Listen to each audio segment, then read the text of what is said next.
I turned 8, things changed, and my dad ended up leaving, and the memory that I have of my dad leaving, I remember it so well because I was sat on the stairs of one of our old houses, and the house had a yellow door, and I just remember at 8 years old, my dad leaving, and I never knew when I would see him again.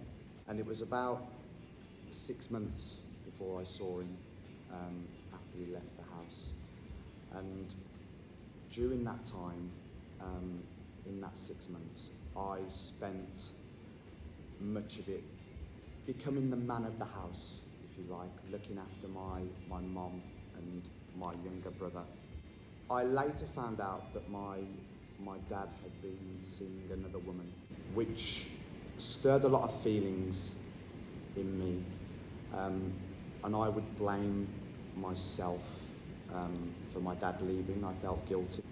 I became responsible for a lot of things, or felt that I had to take on that responsibility. So there was a lot of pressure on me that I put on myself. But when all this happened, when he left, there were a lot of feelings of guilt and shame inside of me, thinking that he'd left because I'd come along and he'd put a real strain on their marriage.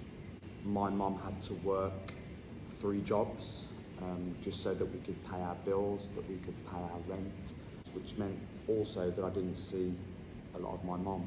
For those first couple of years, my contact with my dad was very limited. We were only allowed to see him at weekends during that time.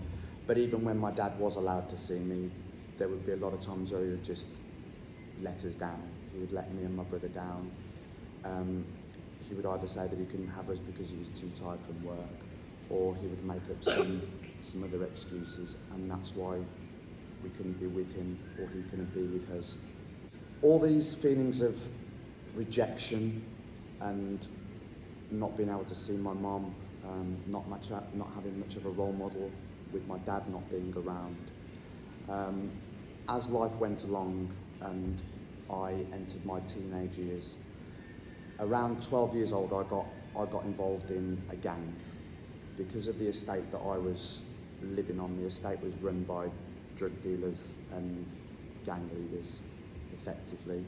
And those guys became my family. And because I thought to myself, well, I can't really beat all of these gang members, I'm just gonna join them. And I looked for a sense of identity and a family within this gang.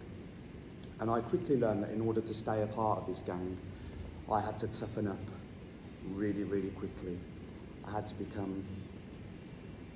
to stay in a place of anger, and I had a lot of anger because of everything that had happened to me with my mum and dad. I was a really, really, really angry person, and it was very easy for me to fit into a gang lifestyle. So even from the age of 12, 13, 14, I was getting involved in drug dealing, I was involved in fights, I was involved in taking drugs as well. And this was my life on the estate.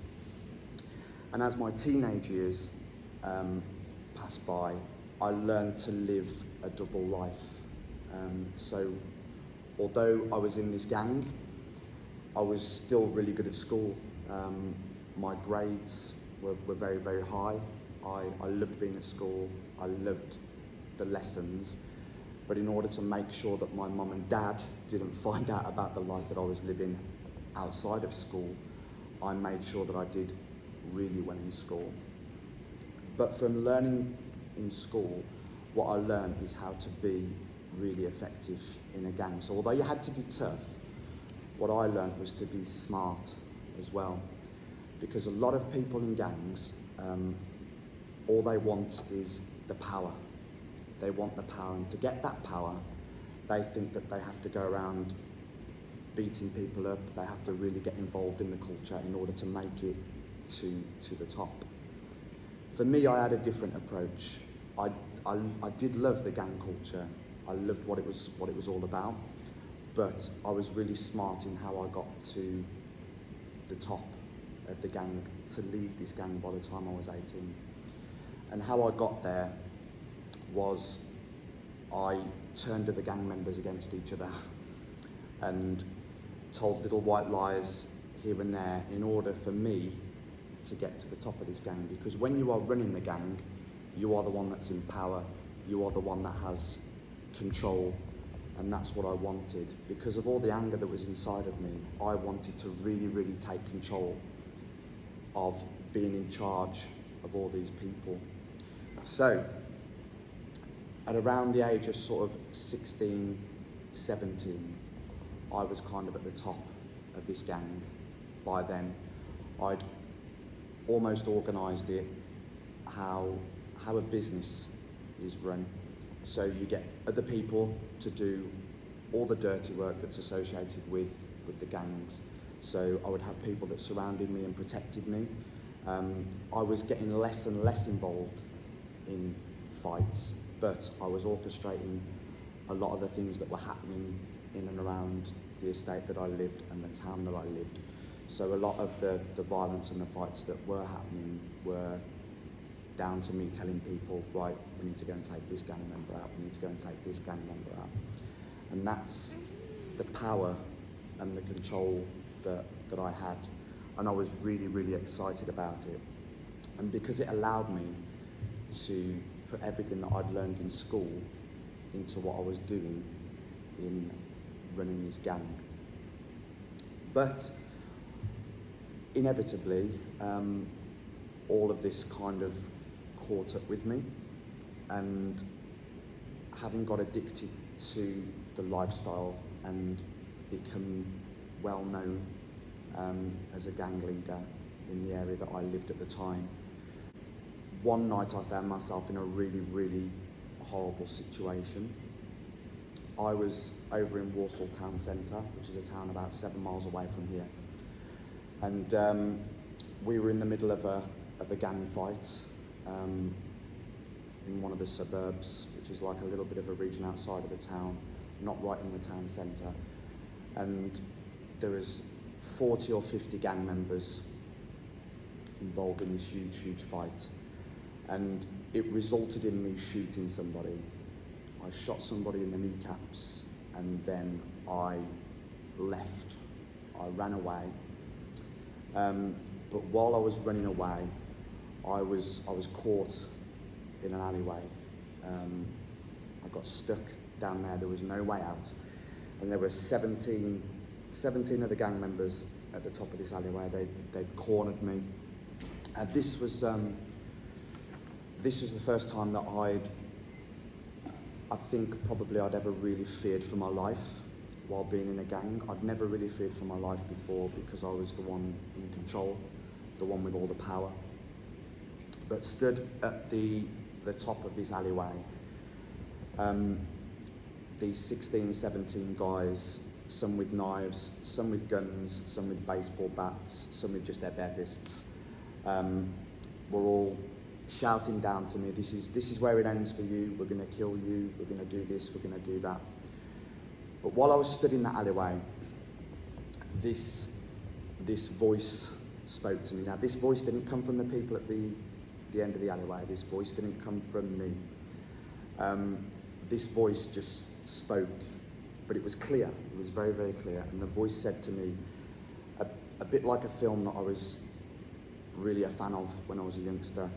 This voice said, "Come with me if you want to live." And I'm like, okay, where's that voice come from?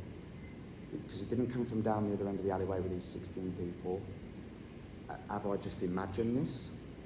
But as that voice spoke, the 16, 17 guys at the other end of the alleyway, they just walked away. All of them walked away. Not one of them approached me, not one of them attacked me. They all turned round and they just left.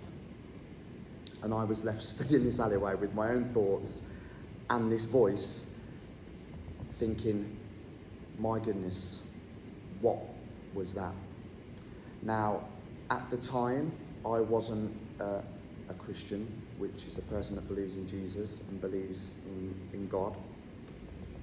I had no concept of who God was, didn't believe in him, didn't care for him, never really taken an interest in him. I'd only ever set foot in a church for a wedding and a baptism and a couple of funerals in my life. And I wasn't really fussed with that.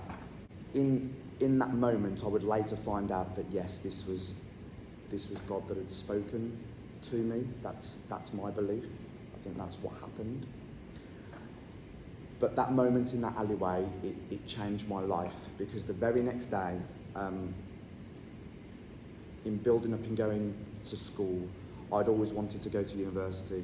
The very next day after this event happened, because this voice had said to me, come with me if you want to live, I had a choice. I had a choice to make. I had a choice, and the choice was either carry on in this lifestyle, get killed, severely beaten, or end up in jail, or I use everything that I've learned at school and do something with my life, really do something with my life. The very next day, after being in that alleyway, I applied to go to university. And I got accepted into university at Wolverhampton, and that's where I've been ever since. I've lived in Wolverhampton ever since. And life at university, although the first year or so was still very much trying to get out of the gang culture, trying to get out of the gang lifestyle, because I was the head of the gang, I was able to just walk away. And that's what I did. I walked away and I never looked back, because I realised that the gang culture was never going to give me what I needed or what I wanted.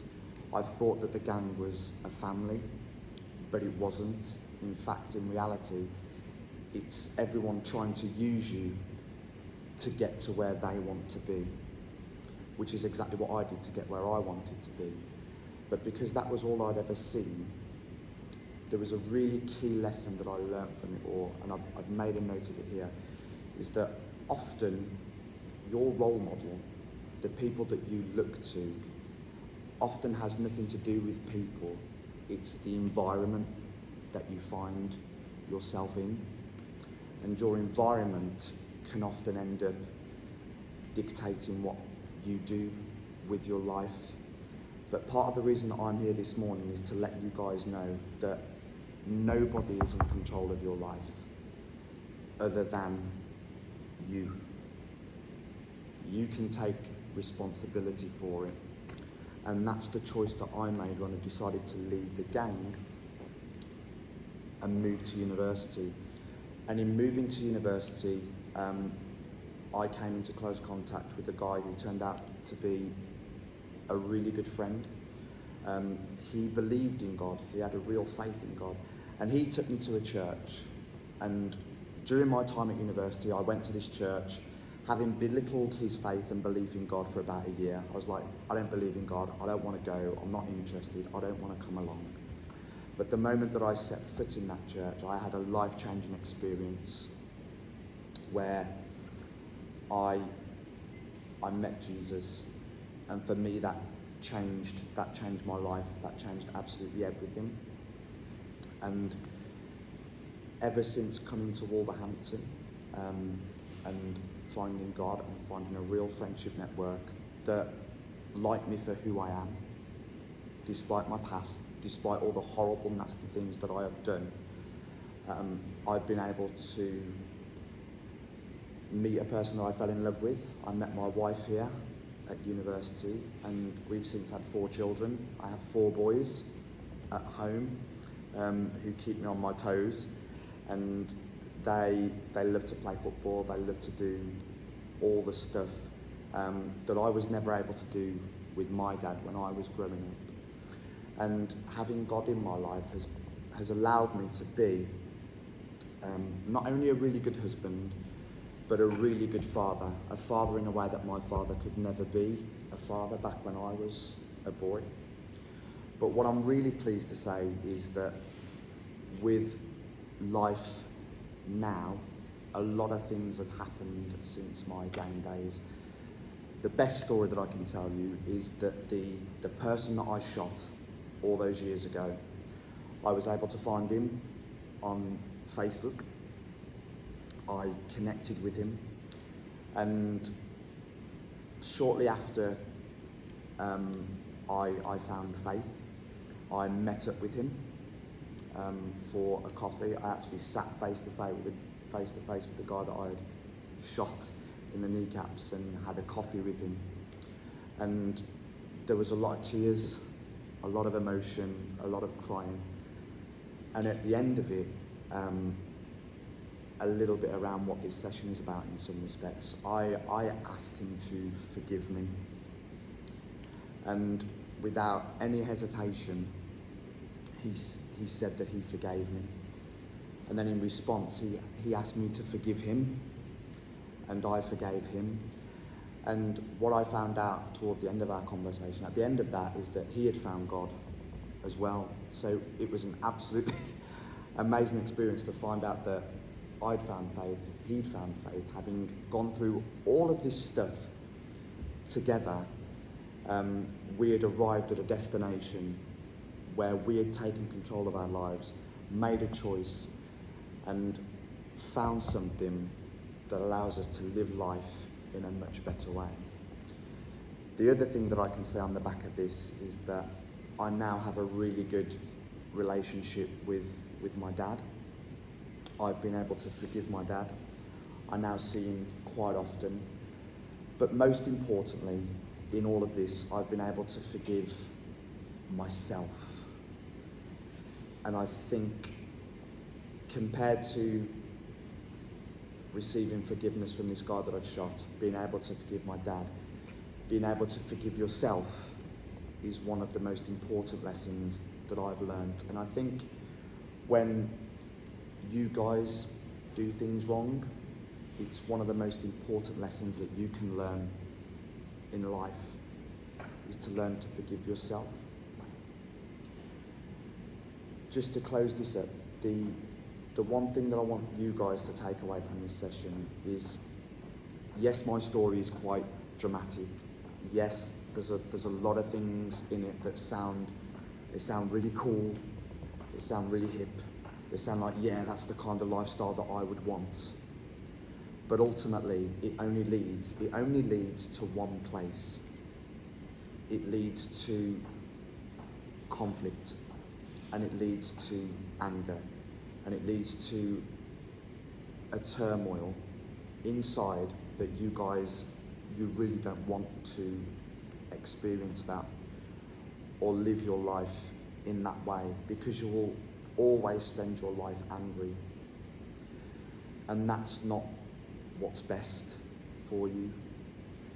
What's best for you is to come to terms with who you are as a person, to accept yourself, to forgive yourself, and recognise that the things that you have done in the past, yes, they are part of your story, but there is forgiveness for you at the other end. There is light at the end of the tunnel, so to speak.